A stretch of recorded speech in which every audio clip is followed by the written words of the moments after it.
Hello friend, welcome to a channel solution. आपके ज़रूरत के हिसाब से और समय को ध्यान में रखते हुए हमने आपके फर्स्ट यूनिट के ख़त्म होने से पहले ही उससे जुड़े हुए कुछ important MCQs, short answer type question, long answer type के क्वेश्चन, कुछ एक्स्ट्रा एमसीक्यूज और आपके लिए एक अलग से सरप्राइज आज की वीडियो में लेकर के आए हैं। मैं उम्मीद करता हूं कि इस समय आप अपना ध्यान भी रख रहे होंगे और साथ साथ अपने पढ़ाई को भी कंटिन्यू रख रहे होंगे। तो आज समय से पहले ये मॉडल क्वेश्चन पेपर, उसके आंसर और उस आंसर का जस्टिफिकेशन मैं आपके लिए लेकर के आ रहा हूं ताकि आप अपने समय से पहले तैयारी को अच्छे से स्ट्रॉन्ग कर सकें। आज हम बात करने वाले हैं बी फार्मेसी 6 सेमेस्टर फार्माकोलॉजी 3 का सबसे पहला यूनिट और उस यूनिट का नाम है drug acting on respiratory and gastro intestinal system. तो चलिए शुरू करते हैं इस यूनिट का इंपॉर्टेंट एमसीक्यूज जो कि आपके मेन एग्जाम के पैटर्न में, चाहे आप एमसीक्यूज के फॉलो कर रहे हों या तो शॉर्ट आंसर में ट्रू और फॉल्स के पैटर्न को फॉलो करते हों। सबसे पहले है सेक्शन 1 मल्टीपल चॉइस क्वेश्चन, जिसमें आपको 20 क्वेश्चन अटेम्प्ट करने हैं। हर एक मार्क्स 1 नंबर का होगा, हर एक क्वेश्चन के लिए 1 मार्क्स डिनोट होंगे। पहला क्वेश्चन है the inflammation in bronchial asthma is initiated by, यानी कि जो ब्रोंकियल अस्थमा है इसमें जो इन्फ्लामेशन होता है ब्रोंकिया का, वो किसके द्वारा शुरू होता है? ऑप्शन है mast cell, parietal cell, goblet cell या d both a and c, यानी कि मास्ट सेल के द्वारा भी और गॉबलेट सेल के द्वारा भी। ये क्वेश्चन बहुत ट्रिकी है, इसको अगर आप ध्यान से समझेंगे तो आपको शायद इसका आंसर इजी समझ में आ जाएगा, अदरवाइज आप कंफ्यूज होंगे। अगर आपको लग रहा है कि राइट आंसर होगा डी बोथ ए और सी, क्योंकि गॉबलेट सेल तो यहाँ पे म्यूकस सेक्रेट करेगा, तो आप पूरी तरह से गलत नहीं है, फिर भी ये क्वेश्चन के अकॉर्डिंगली आप यहाँ पे गलत हो जाएंगे, क्योंकि क्वेश्चन में एक चीज मुझे साफ साफ पूछा है, इनिशिएटेड बाय। 2 फेज होते हैं आपके अस्थमा के। पहले फेज में तो आपका इन्फ्लामेशन होगा, दूसरे फेज में आपका म्यूकस की प्लगिंग होगी, जिसको हम लेट फेज कहते हैं और पहले वाले को अर्ली फेज कहते हैं। तो इसके हिसाब से जो हमारा राइट आंसर है mast cell in lungs. So the initiation of asthma will start from the mast cell present in the lungs. अब यहाँ पे आपके लिए नया क्या है वो ध्यान से देखिए, सरप्राइज है आपके लिए। आप इस क्वेश्चन के नीचे या बगल में आप एक आंसर जैसे एक डायलॉग बॉक्स देख रहे हैं, यहाँ पे अगर आप क्लिक करेंगे तो आपको यहाँ पता चलेगा कि ये जो आंसर है वो क्यों यही सही आंसर है। तो जैसे ही मैंने इसको क्लिक किया, आप देख सकते हैं नीचे मन पुष्प लिखा हुआ, ये मेरे कंप्यूटर का नाम है। मैं आपको याद दिखाना चाहता हूँ कि आप कैसे इसको समझ सकते हैं। In early phase it start as a activation of mast cell and in late phase it start secreting the mucus by goblet cell. यानी कि इनिशिएशन अगर बोलेगा तो सबसे पहले जो आपका राइट आंसर होगा वो यही होगा। इसको यहाँ पे आप देख भी सकते हैं, अगर आप चाहें तो अपने रिमार्क के लिए कोई आंसर भी यहाँ पे पोस्ट कर सकते हैं, जो कि बाद में हमको मिल जाएगा नेट कनेक्ट होने की वजह से। सो आपके लिए ये जरूरी नहीं है, आपके लिए तो ये है कि आप इसका आंसर यहाँ पे कर्सर को रखते ही देख सकते हैं। दूसरा क्वेश्चन है ओमालीजुमैब इज एन एग्जाम्पल ऑफ, जो हमारे ड्रग का एग्जाम्पल है ओमालीजुमैब, वो किस कैटेगरी को बिलोंग करता है? ऑप्शन दिया हुआ है drug which neutralize the IgE, option b mast cell stabilizer, option c anti histaminic drug और ऑप्शन डी है एगोनिस्ट ऑफ डायलेटर न्यूरोट्रांसमीटर। तो इनमें से सही आंसर होगा हमारा ए, यानी कि ओमालीजुमैब जो है वो न्यूट्रलाइज करता है आईजीई को। इसका जस्टिफिकेशन देखना है, फिर से यहाँ पे आप क्लिक करें, आपके लिए नया है और आपके लिए अच्छा होगा ऐसा मैं उम्मीद करता हूँ। आईजीई का जो एक आंसर है जस्टिफिकेशन सुनिएगा, IgE binds with the allergen and start the release of histamine after degranulating the mast cell. So here omalizumab prevent this interaction and release of histamine is get neutralized. ये आपके सही answer का justification हुआ। अगला जो MCQs है वो कहता है which of the following is a correct regarding the salbutamol. देखिए यहाँ पे 4 ऑप्शन दिए हैं, इनमें से कौन सा ऑप्शन आपको सुटेबल लगता है, सही लगता है आपके सॉल्ब्यूटामॉल के लिए? ऑप्शन पढ़िएगा, आंसर अपने आप समझ में आ जाएगा। पहला ऑप्शन है हाईली सेलेक्टिव बीटा 2 एगोनिस्ट, दूसरा है पोटेंट सिंपैथोमाइमेटिक ड्रग, तीसरा है डायलेट ब्रोंकिया इफेक्टिवली और आखिरी ऑप्शन है all of the above are correct. Basically आपने ये जाना है कि अस्थमा के केस में जो प्रॉब्लम होता है वो होता है ब्रोंकिया का कॉन्स्ट्रिक्शन। सो अगर मैं किसी भी तरीके को फॉलो करते हुए ब्रोंकिया की कॉन्स्ट्रिक्शन को न्यूट्रलाइज कर दूं, यानी कि रिलैक्स करा दूं, डायलेट करा दूं, तो आपका प्रॉब्लम सॉल्व हो जाएगा। और यहाँ पे आप देख सकते हैं कि सब के सब जो ऑप्शन है वो इसी और इंडिकेट कर रहे हैं कि अल्टीमेटली आपका ब्रोंकिया वो है रिलैक्स हो जाएगा, डायलेट हो जाएगा। सो जो सॉल्ब्यूटामॉल है वो सबसे पहले तो जरूरी जानना है कि वो बीटा 2 एगोनिस्ट का एग्जाम्पल है।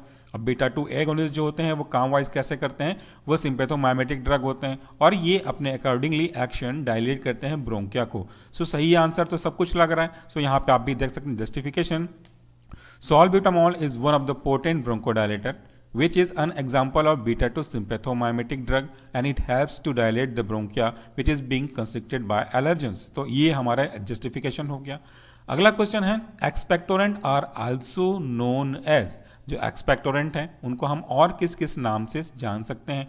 ऑप्शन है म्यूकोकाइनेटिक, डिमल्सेंट, एंटीटेसिव या ऑल ऑफ द एबव। तो जो हमारा आंसर होगा वो होगा म्यूकोकाइनेटिक। सो द राइट आंसर इज म्यूकोकाइनेटिक। यहाँ पे म्यूकोकाइनेटिक क्यों सही आंसर होगा ये भी देख लीजिए, क्योंकि एक्सपेक्टोरेंट को हम दूसरे नाम से म्यूकोकाइनेटिक कहते हैं, जो कि आपके म्यूकस के यानी कि कफ के स्पीड ऑफ एलिमिनेशन को इंक्रीज करता है और इसकी वजह से हम इसको आसानी से चेस्ट से बाहर फोर्सफुली एक्सपेल कर सकते हैं। जो दूसरा ऑप्शन है वो डिमल्सेंट है, वो जो कि आपके गले में जो शोर जनरेट हुआ होगा, जो इरिटेटेंट सब्सटेंस होंगे, इनको मास्क अप करने का काम करेगा। एंटीटेसिव ड्राइड कफ के लिए यूज होता है बेसिकली, और यहाँ पे ऑप्शन डी है ऑल ऑफ द अबव। तो होगा ही नहीं, क्योंकि एक्सपेक्टोरेंट का डायरेक्ट रिलेशनशिप है म्यूकस के एक्सपेल करने से, उनको बाहर निकालने से। तो यहाँ पे डिमल्सेंट इस आंसर को जस्टिफाई करने नहीं दे रहा है, इसलिए जो हमारा सही आंसर होगा वो है a mucokinetic. Coming to the fifth question, asthma is characterised by which of the following is a characteristic. जैसे मैंने कहा स्पेसिफिक सिम्टम्स कौन सा है अस्थमा का। पहला ऑप्शन है ब्रोंकोकॉन्स्ट्रिक्शन, इट इज ट्रू। दूसरा है excessive mucus production, it is also true. Bronchodilation, asthma में ब्रोंकोडाइलेशन नहीं ब्रोंकोकॉन्स्ट्रिक्शन होता है, इसलिए हमारा सी जो है ऑप्शन वो पूरी तरह से गलत है। तो बचा क्या, हमारे पास ऑप्शन बचे बोथ ए एंड बी। आप जस्टिफिकेशन चाहते हैं यहाँ पे देख लीजिए, मोस्ट इंपॉर्टेंट कैरेक्टरिस्टिक फीचर और symptoms of asthma is a bronchoconstriction, and in later phase it produces the mucus from goblet cell which reduce the diameter or lumen of bronchia। so यहाँ पे आपका जो सही आंसर होगा वो D है, both a and B. आखिरी अगला क्वेश्चन बढ़ते हैं, म्यूकस इज सिक्रेटेड बाय, ये तो डायरेक्ट क्वेश्चन है, इसमें लॉजिक नहीं, आपको याद करना होगा। Mucus is secreted by, answer है हमारा गॉबलेट सेल। क्यों, जस्टिफिकेशन देखिए, because goblet cell secrete mucus, parietal cell secrete digestive enzyme. So सही हमारा आंसर तो गॉबलेट सेल ही होगा। कमिंग टू द नेक्स्ट यानी कि seventh question, agent which provide soothing effect in throat is called. अभी थोड़ी देर पहले डिस्कस किया हमने, वो क्या कहलाता है जो आपके गले को सूदिंग प्रोवाइड कराता है, डिमल्सेंट, एक्सपेक्टोरेंट, म्यूकोकाइनेटिक या म्यूकोलाइटिक। हमारा राइट आंसर होगा डिमल्सेंट, बिकॉज आप यहाँ पे क्लिक करेंगे, ऊपर कर्सर रखेंगे, वैसे ही आपको तुरंत देखने को मिलेगा। ये आपके मोबाइल में भी काम करेगा या आपके डेस्कटॉप में भी काम करेगा। ये हैं demulcent provide a soothing layer over the affected और irritated area. Expectorant expel the cough or mucus from chest, not from throat. So mucokinetic is also a name of expectorant and mucolytic break down the mucus and make it less viscous। तो इसके accordingly, justification के accordingly हमारा answer तो ए ही होगा, demulcent. अगला question है, mechanism of action for nasal decongestant is.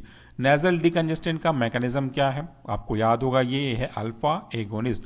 क्यों, यहाँ पे जस्टिफिकेशन देखेंगे तो nasal decongestant is important question है, ध्यान सुनिएगा। Nasal decongestant is a alpha agonist, it constrict the blood capillary at nasal cavity and allow the more space to air to be flow। यहाँ पे ये जानकारी जरूरी है क्योंकि अल्फा एगोनिस्ट आपके कैपिलरी को कॉन्स्ट्रिक्ट करने का काम करते हैं। Ninth question, respiratory stimulant is also known as. ये डायरेक्ट क्वेश्चन है, इसको आपको याद रखना है, इसलिए there is no such logical explanation of this question. Answer है एनालेप्टिक। आगे बढ़ते हैं, सक्राल्फेट इज एग्जाम्पल ऑफ, किसका एग्जाम्पल है हमारा sucralfate, gastric acid secretion inhibition, antacid, ulcer protective या anti H pyloric. Right answer is ulcer protective. Sucralfate ना ही अल्सर को ठीक करता है, केवल ये उसके ऊपर एक लेयर बना करके प्रोटेक्ट करने का काम करता है। So the right answer is C. Which of the following is a milder in action, इनमें से कौन सा माइल्ड होता है nature wise, action wise, laxative, purgative, cathartics या all of the above. All of the above तो होगा ही नहीं, आंसर है हमारा लैक्सेटिव। यहाँ पे क्लिक करें, आंसर का जस्टिफिकेशन देखिए, difference between laxative and purgative is in their action of strength. Laxative are milder in nature and purgative is stronger in action. So cathartics is also known as a purgative. So ये यहाँ पे आप देख सकते हैं कि also known as a purgative, तो ये ऑप्शन तो हमारा केवल यही होगा, ऑप्शन ए। 12वां क्वेश्चन कहता है, which of the following is example of systemic antacid. कौन सा ऐसा ड्रग है जो कि सिस्टमिक एंटासिड का एग्जाम्पल है। ऑप्शन है sodium bicarbonate, sodium citrate, magnesium hydroxide. हमारा जो सही आंसर होगा वो है d, both a and b, यानी कि सोडियम बाइकार्बोनेट और सोडियम साइट्रेट दोनों ही सिस्टमिक एंटासिड के एग्जाम्पल हैं। जस्टिफिकेशन चेक करें, because magnesium hydroxide is given orally, that is why it is not a systemic antacid. Coming to the next question, which of the following is a true about H. pyloric? हेलिकोपाइलोरिक के बारे में कौन सा statement सही है? पहला, it is a gram negative bacteria, it is a gram positive bacteria, it may cause urease activity, all of the above except B. The right answer यहाँ पे थोड़ा सा मिस्टेक हुआ है, यहाँ पे आपका जो राइट आंसर है वो है D, all of the above except B. So यहाँ पे आप इसको ना एक्सेप्ट करें, आपका राइट आंसर हमारा ये डी है, all of the above except b. तो ये सही आंसर है, कृपया इसको करेक्ट कर लीजिएगा, थोड़ा मिस्टेक हुआ था हमसे, ये आपका सही आंसर है डी। आगे बात करते हैं question number 14, fast acting magnesium hydroxide and slow acting aluminum hydroxide are combined together to form a suitable dose regimen. Which of the following is a main reason behind that? Option है to get sustained effect, दूसरा as magnesium hydroxide are laxative in nature, as aluminum hydroxide are constipative in nature. So the right answer is all of the above. ये सारे reason हैं, तभी तो हम इसको combine करते हैं। To make the antacid effective, they have to balance by combining them together. Aluminum hydroxide cause constipation and magnesium hydroxide cause loose motion or diarrhea. So that we have to combine both of them to make useful. ये आपका answer का justification हुआ। आगे बात करते हैं question number 15, sucralfate is having, sucralfate के पास कौन सा चार्ज होता है?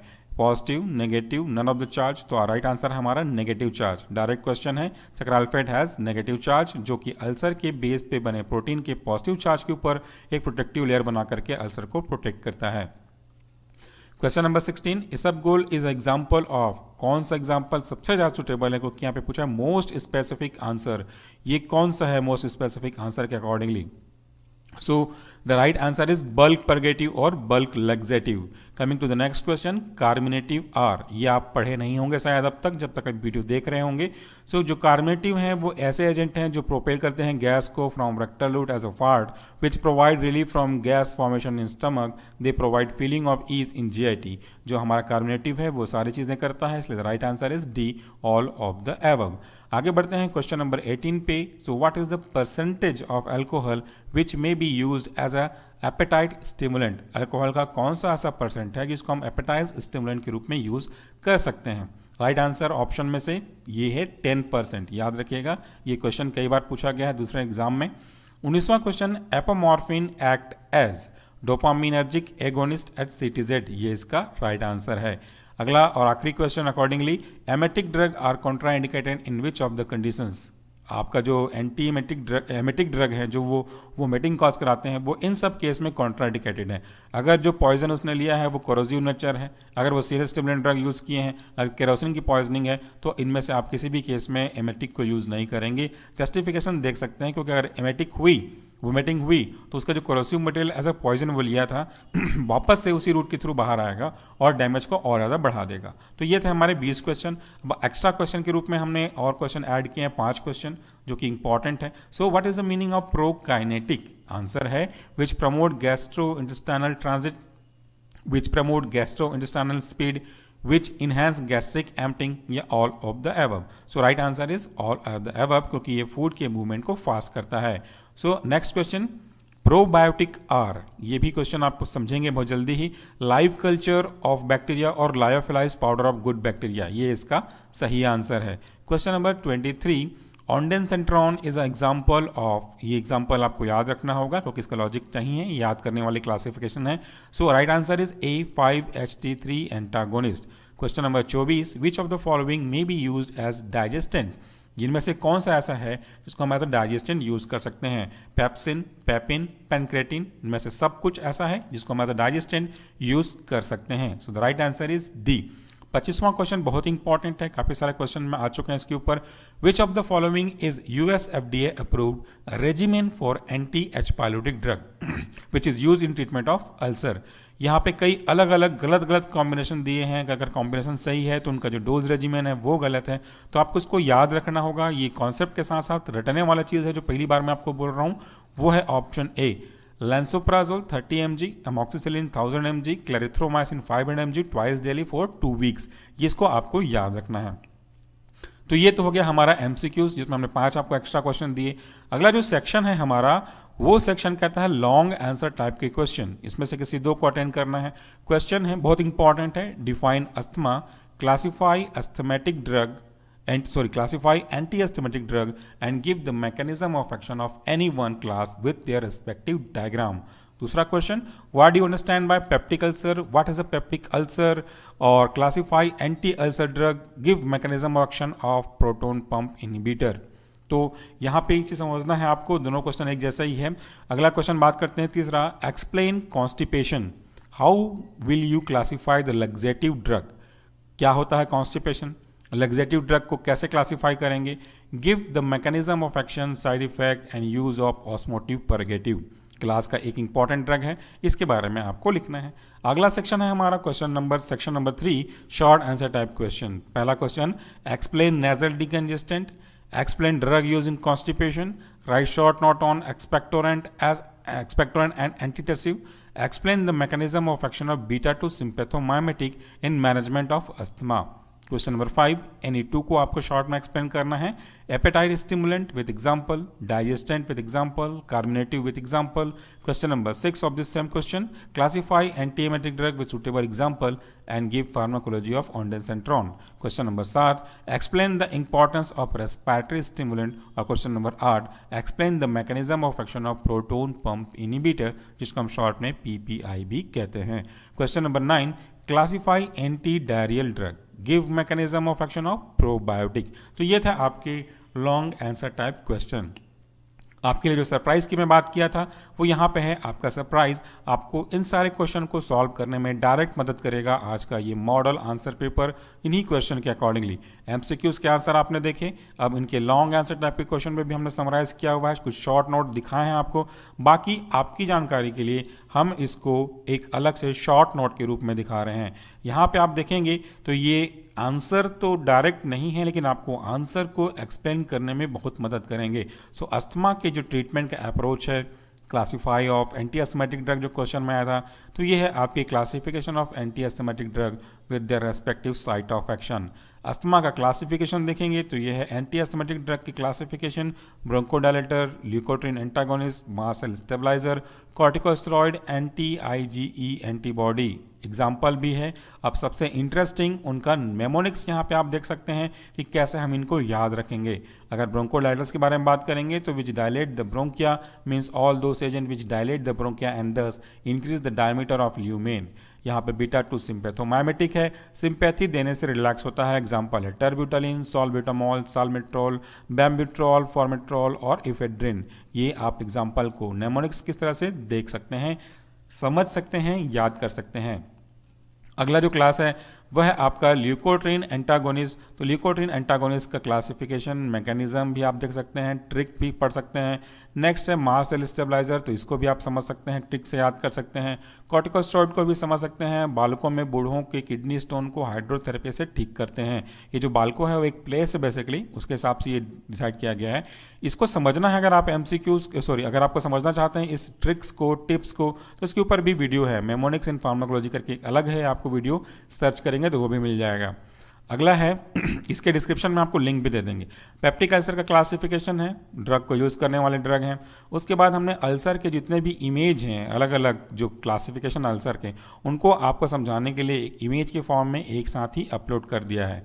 आगे बढ़ते हैं तो ड्रग फॉर कॉन्स्टिपेशन पूछा था, उनका क्लासिफिकेशन, उनका मैकेनिज्म एक ही स्लाइड में आपको मिल जाएगा।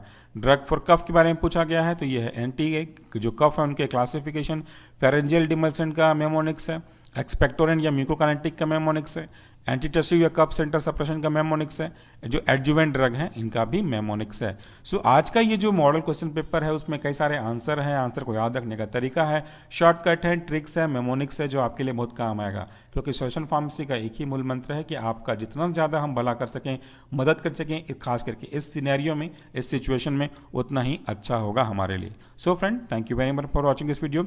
अगर ये पसंद आया हो तो अपने दोस्तों तक शेयर करिएगा, क्योंकि इस समय उनको सबसे ज़्यादा ज़रूरत है आपके सपोर्ट की। At the last I would like to say thank you very much for listening, understanding and giving your time. Thank you, नमस्कार।